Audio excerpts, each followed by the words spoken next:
cùng kê gì đây là chỉ người ama mi lu xin thật xa linh đi tô gạo chỉ một ta về hiến tô đô hiến tô đô này dấu siêu hiến tô đô Giêsu và chạy con là tình Amen. Jerusalem pe ni lopini ki papinta con te ke ho.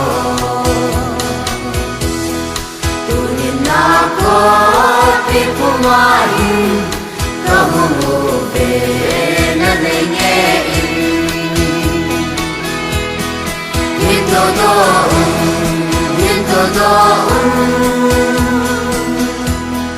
Nanay dấu siêu hình tô đô Bác ai Giêsu và chạy con là tình Amen.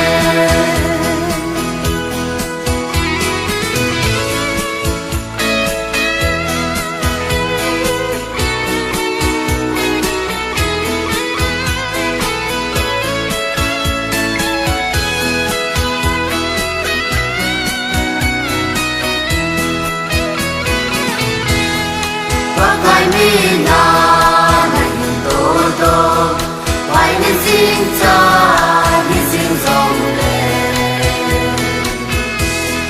cha bằng tê lu hay nó ra nên và na sa thì hùng minh tê hiến tô tô